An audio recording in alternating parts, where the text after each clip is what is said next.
Durante o período de espera de um bebê, nós mulheres não esperamos más notícias, não é mesmo? E quando elas chegam, trazem muita insegurança. No programa de hoje, você vai conhecer uma história de um duplo bom motivo para viver. É a história da Regilene que você vai conhecer a partir de agora.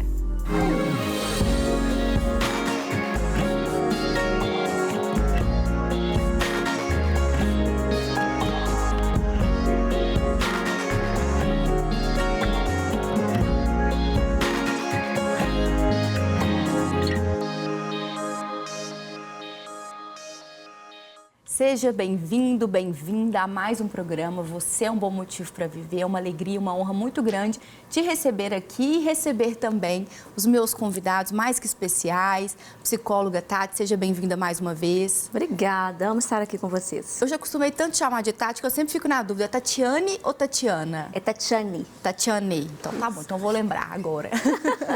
Você se importa de chamar de Tati? Não, então tá bom. Tati. Com ele também o psiquiatra Lucas Farnese. Obrigado, Thalita. Obrigado mais uma vez pelo convite. Com esse assunto de chegada de bebê, você que chegou bebê na sua casa recentemente, bebê. O primogênito, Álvaro. Pura alegria naquela casa. Pura alegria.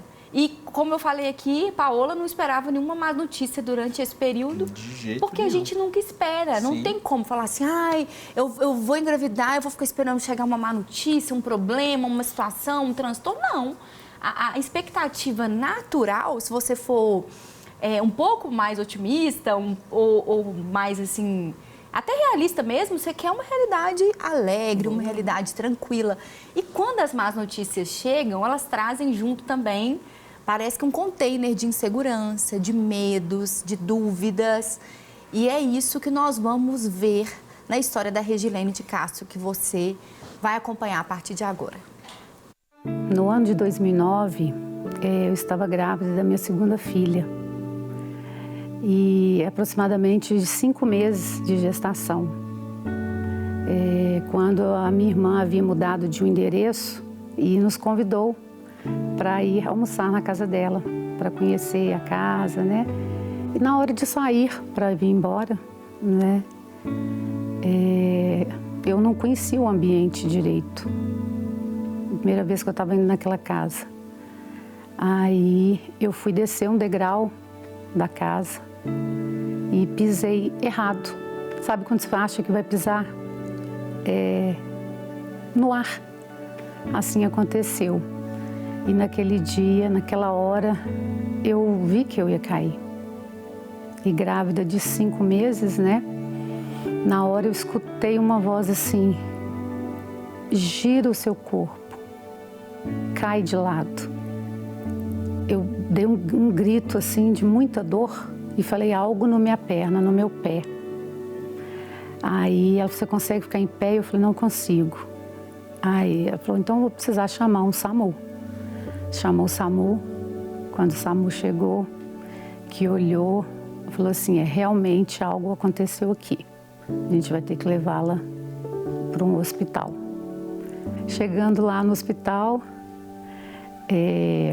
me conduziram para ortopedia e o médico daquele dia olhou e falou: vou precisar de fazer um raio-x. Aí eu questionei: mas e a gravidez? Eu estou grávida, né, de 5 meses. Ele falou assim: a gente vai colocar aquele colete de chumbo, né, e você vai precisar fazer esse raio-x. Aí fomos, fez o raio-x. Quando eu voltei, aquela resposta que eu temia. Eu tinha tido uma fratura exposta interna no tornozelo e no calcanhar.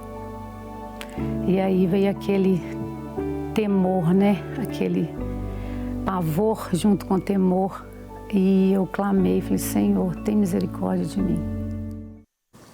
Doutor Lucas, de alguma forma é normal, durante o período da gravidez, nós mulheres ficarmos mais instáveis ou um pouco mais desequilibrada ou não? Com relação a risco maior de queda ou não? Não tem isso? Sim, a postura muda toda, né? A coluna, a posição da coluna, ela se modifica, o centro de gravidade, né, vai ficando cada vez mais, a frente vai puxando cada vez mais, né, a marcha, a postura das pernas, ela vai se alterando, então tem um risco maior, sim, né, tem um risco de desequilíbrio com mais facilidade. Né? Então, o cuidado precisa ser maior em relação a isso também. Maior, fazer as coisas mais devagar, né, apoiando, principalmente com a progressão da gravidez, né, quanto a barriga vai ficando, mais dificuldade vai tendo. Então, às vezes, você pode pegar, por exemplo, uma pessoa que tem um perfil, né, mais agitada, uma mulher mais, assim, que faz multitarefa, que gosta de fazer muita coisa ao mesmo tempo, uma certa ansiedade também que pode vir em função de o corpo não acompanhar necessariamente o ritmo que a gravidez pede. Sim, mas assim, a nossa capacidade de se adaptar ela é incrível, né? Então a gente vai se adaptando, as alterações são lentas e aí lentamente a gente vai se adaptando também, né? A pessoa ela não sente aquela incapacidade, né? Que se fosse de uma hora para outra, né? De repente você aparece com aquele barrigão de 9 meses, a coluna se altera toda, talvez você tenha uma dificuldade tremenda para caminhar, né? Mas como Só que como é gradativo, devagarzinho, a gente vai se acostumando, né? Então a pessoa não tem a sensação assim de uma incapacidade, tem uma sensação de dificuldade com algumas situações, né? Tem que demandar um cuidado maior. Mas diante de um acidente ou de um incidente como o caso dela, vieram muitas perguntas também, né? Eu preciso fazer um raio-x, como que funciona isso? E tudo aquilo ali já coloca a pessoa numa vulnerabilidade também, né? Sim, já fica tensão, mas o raio-x ele é tranquilo, né? Você protege ali com aquelas vestimentas de chumbo, né? E protege. Mas se precisa fazer um procedimento, se precisa fazer alguma coisa, se precisa tomar alguma medicação, né? Na gravidez, muita gente fica com muito medo de medicação durante a gravidez, né? E de repente você precisa tomar uma anestesia, fazer algum tratamento ali, e a pessoa fica tensa, né? Sem saber o que acontece. A gente entrar nesse assunto, eu acho que é ótimo, porque eu acho que é uma realidade que a mulher só vai saber depois que ela está ali naquela situação. Só Sim. que, por exemplo, eu não sou mãe ainda e nunca engravidei, então é uma coisa que é uma descoberta, que você vai ali. Só que você fica 30 anos, 29 anos, 25 anos, 35 anos, esperando pelaquela notícia chegar. Quando ela chega, você já traz, historicamente, um número infinito de informações do que pode, o que não pode, o que acontece, o que não acontece. E qual que é, desmistifica isso pra gente, porque é tão sensível quanto a gente acha que é menos sensível. Sabe, ajuda a gente a achar um equilíbrio aí. As pessoas, elas vêm com muitas informações e muitas delas incorretas, né? Muita bobagem, né? Muita crendice, muito medo infundado, né? Tem gente que às vezes até dificulta da gente tratar quando a pessoa precisa de um tratamento, né? Porque ela não quer tomar metade do comprimido, né? Quer ficar um tempo sem tomar. Então, assim, tem muita história. E não é essa fragilidade toda, né? Claro que a gente toma um cuidado, claro que tem medicações que a gente não usa, mas a grande maioria dos medicamentos usados corretamente, na dose correta, prescrita, né? E com boa indicação, né? Se a gente pegar no caso dos transtornos mentais, eu sempre coloco isso para as minhas clientes. Ele não tira altas, né? Tipo, ele não vai tirar altas. 9 meses, eu vou ficar aqui, 9 meses, você não precisa tomar remédio para ansiedade, você não precisa tratar problema. Pânico, pode ficar aí tranquilo. Sim. E o que acontece? Encharca o sangue da mulher de hormônios do estresse, né? De cortisol, de adrenalina. E isso não é benéfico para a gravidez, né? Então, às vezes tem gente que fala assim, não, eu vou aguentar durante a gravidez. É uma grande bobagem, né? A gente vai tratar, trata. É uma mania, assim, da mulher guerreira? Essa coisa, nossa, eu tenho que ser guerreira e eu tenho que ter o parto não sei qual. E porque eu vejo que isso acaba... Eu acho que muitas mulheres, a gestação é um sofrimento, realmente, assim, eu acho que já vem uma expectativa natural e depois uma comparação muito grande também, né? Porque uma teve o parto tal. Eu sigo a Paola, já vou falar, aprendo demais com a Paola. Tudo eu pergunto para ela, o que você está lendo? O que você está aprendendo?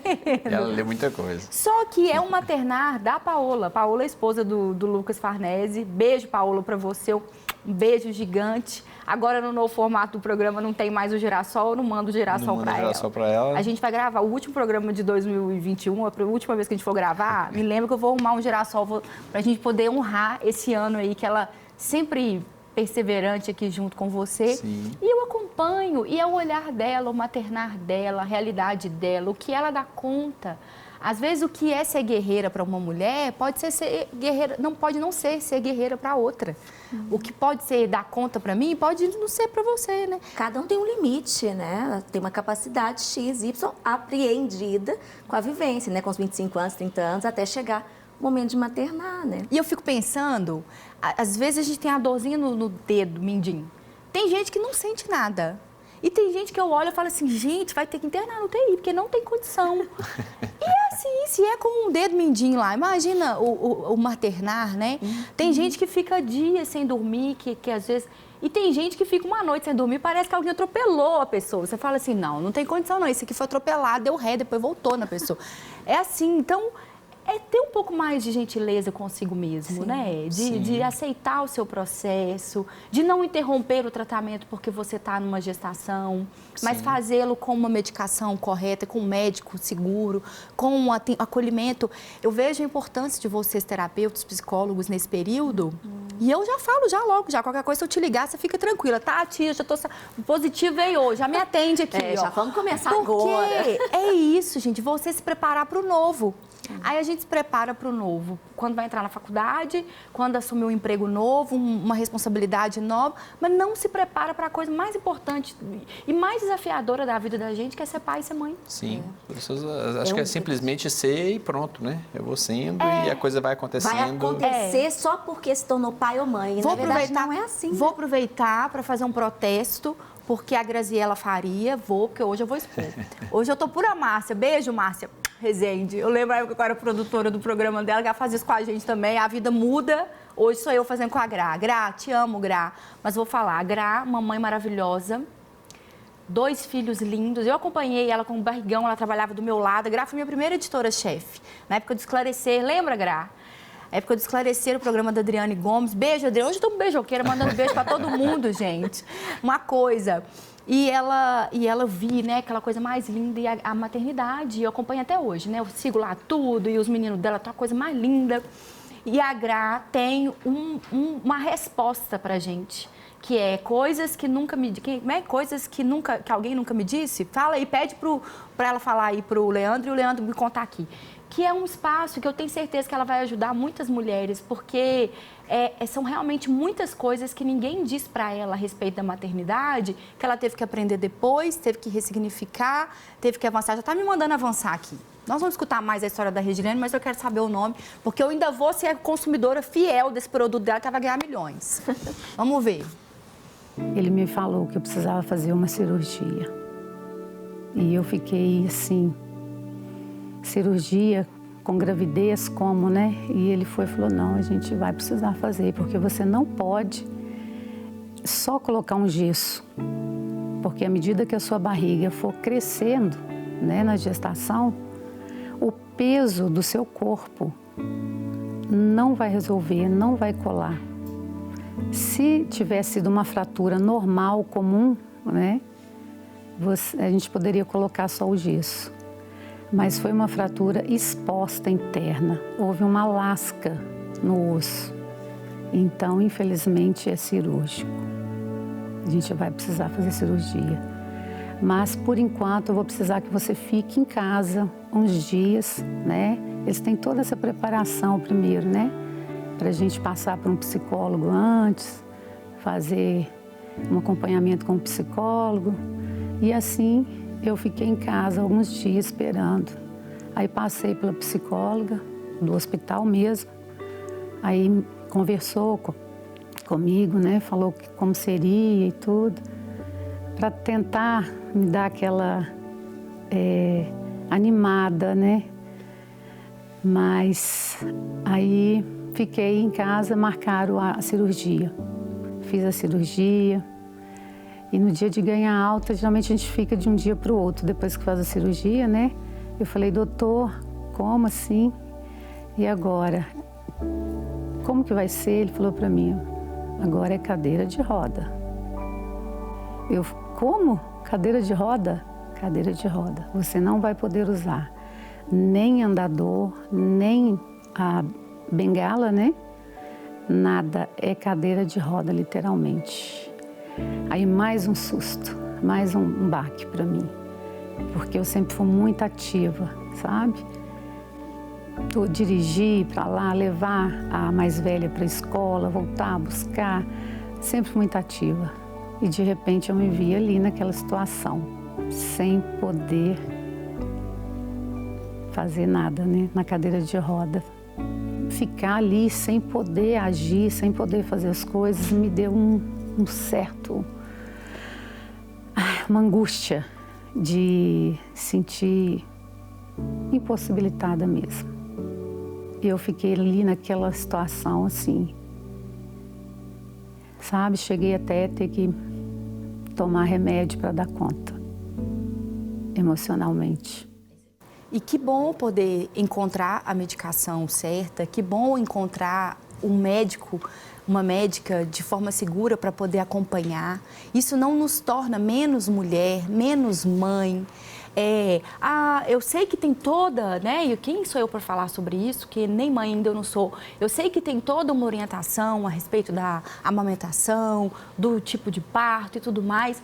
Mas quando o improvável, no esperado nos sobrevém, a gente precisa contar com o auxílio da ciência, com o conhecimento, com a graça que Deus nos deu de nos deixar pessoas especialistas para poder entender, olha, você não está conseguindo dar leite, seja o motivo que for, tem uma outra saída, o seu parto não é assim, é assado, aleluia, glória a Deus, porque o menino nasceu. Então, assim, isso é uma coisa maravilhosa. Então, ressignificar isso mais rápido ajuda essa mulher a se reorganizar quando as coisas saem do controle? Com certeza.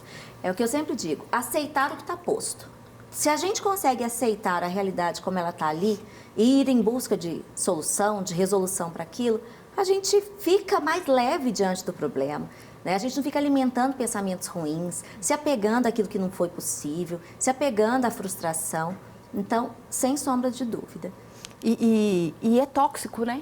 Ficar ali obsessivamente pensando naquilo que você não deu conta, que você não conseguiu, que não foi como você esperava, e isso, e aquilo outro, aquilo ele vai te intoxicando, né, doutor Lucas? É um problema eu amar mais a vida que eu queria ter do que a que eu tenho, né? Isso é um problema enorme, né? Isso é um problema enorme, isso é uma tendência de muita gente, né? Eu amo a pessoa que eu queria ser, o marido que eu queria que ele fosse, né? Não a pessoa que ela é, não a vida que eu tenho, não o filho que eu tenho, a circunstância que eu tenho. Então a gente tem que lidar com o que a gente tem, né? O primeiro passo para a gente melhorar é a gente aceitar a nossa circunstância, a nossa realidade, quem a gente é, né? Buscar melhorar de vida, não como uma forma de me livrar daquela miséria que eu sou, daquela miséria de vida que eu tenho, mas um estado de gratidão pelo que eu tenho e entender que você pode mais, enxergando que eu posso ir caminhar mais perto. E né? às vezes mais a pessoa longe. até tem uma vida boa, ela até vê o mundo bom, ela até poderia ver o mundo bom ao seu redor, só que ela não vê porque ela vê pelo filtro, pela lente de outra pessoa. Sim. Às vezes pelo histórico do pai e da mãe, às vezes por uma comparação, às vezes por uma insatisfação coletiva, não porque ela realmente vê aquele mundo ruim. Né? A gente vê isso muito com a pessoa que tem um trauma, por exemplo. Minha mãe sofreu isso. Aí você passa a ver o mundo a partir dessa ótica da mãe. Sim. Que sofreu. Mas a mãe sofreu, você não sofreu. Você pode se curar também, caso tenha sofrido, né? E ela ressignificou isso, né? A partir de uma palavra de superação. E a chegada também da Esther, que é outro bom motivo para viver, que a Regilene tem para compartilhar com a gente. Aí chegou o momento, o dia, né? De tirar o gesso, que já estava próximo de ganhar da Esther nascer. Aí, quando ele tirou o gesso, ele falou, você vai ganhar a Esther andando. De andador, mas vai. E assim eu fui, de andador, né, para o bloco cirúrgico, para ganhar a Esther. E foi um momento muito, muito emocionante, porque a Esther nasceu do fio de cabelo à ponta do pé perfeita, sabe? Nenhum mal aconteceu com ela. Ela foi preservada pelo Senhor. E eu também, né? Fomos preservadas e o Senhor nos deu a vitória. Aí meu esposo, né, depois que nasceu, falou, e agora? Qual o nome que a gente vai dar? Aí eu falei para ele, vai ser Esther Vitória. Vitória da Cruz de Castro, porque ela é vitoriosa, nós somos vitoriosos. O Senhor permitiu, ela foi separada para nascer. Ninguém pôde tocar nela e ela veio ao mundo perfeita, perfeita. A esperança, ela não morre. A esperança, ela vive dentro de cada um.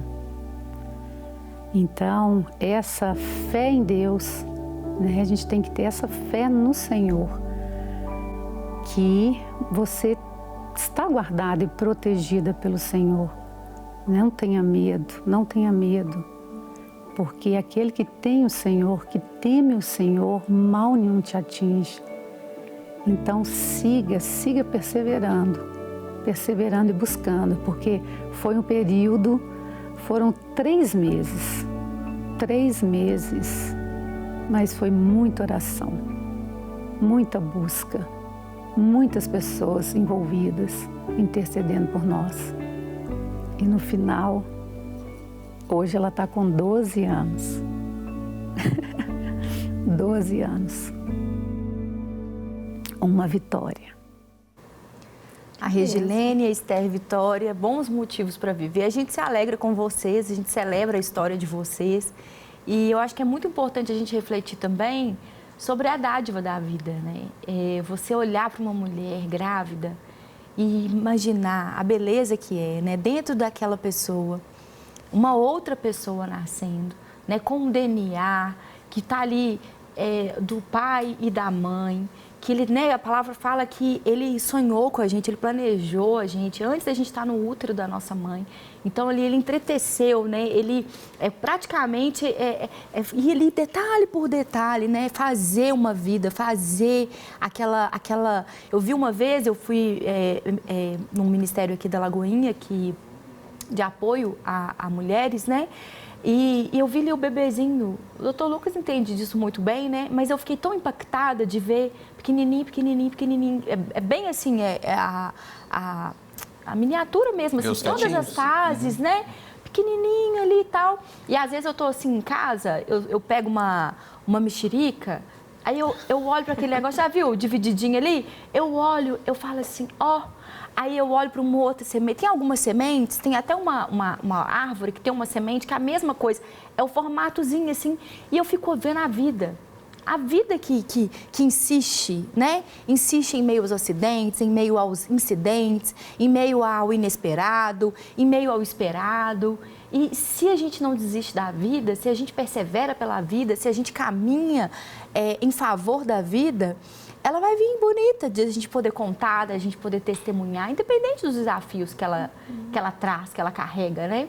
Eu lembrei aqui que o nome do projeto da GRA, tudo que ninguém me contou sobre a maternidade, eu estou fazendo aqui o meu protesto, estou registrando aqui, tá? Porque ela pode me ajudar muito e ajudar milhares de mulheres, viu? Hoje eu excedi, né? Então eu falei muito já, a gente já brincou, já riu. Mas por quê? Para você poder se lembrar disso, que a gente pode rir, a gente pode, diante das situações, a gente pode ter um olhar diferente para as coisas, né? Ali, Regilene, né? Tá celebrando a nova história que ela viveu, né? A vitória que ela viveu, o segundo filho dela, né? A segunda filha, ela testemunhar. E isso é bom da gente poder ver e da gente celebrar, né, Tati? Nos alimenta a fé, a esperança, né, da continuação daquilo que são projetos, mas que podem vir e se tornar reais. Reais. E como você falou, né, Lucas, ter essa plasticidade, essa flexibilidade diante do inesperado também, né? Sim, um segredo de viver bem é a gente ser flexível, né? Eu vou viver bem se a vida for assim, mas se ela for assim eu vivo bem também, se ela for assim eu vivo bem, né? O problema é eu achar que meu sonho tem que ser daquele jeito, né? E aí é frustração garantida. Eu lembro que, eu até já compartilhei aqui algumas vezes, durante os vários processos de luto que eu vivi, algo que eu sempre percebi é que alguém nascia. Uma amiga minha estava grávida, ou era um chá de bebê que eu tinha para ir, ou era alguém que acabou de ganhar o neném. Sempre foi assim. E é essa dinâmica da vida que insiste que a gente precisa focar, né? Por mais doloroso que às vezes seja a gente lidar com as perdas, é a gente olhar para o que está insistindo, para a vida que insiste em mim e em você, e através de mim e através de você. Então, não desista de viver, não desista de sonhar, se flexibilize sim diante daquilo que Deus tem te mostrado, que você precisa se flexibilizar e fique firme nele, que faz novas todas as coisas. Que Deus te abençoe. Não se esqueça, você é um bom motivo para viver, vale a pena viver e nós celebramos a vida que insiste em nós. Até o próximo programa, se Deus quiser. Obrigada, Tati. Obrigada, Lucas. Uma honra, mais uma vez.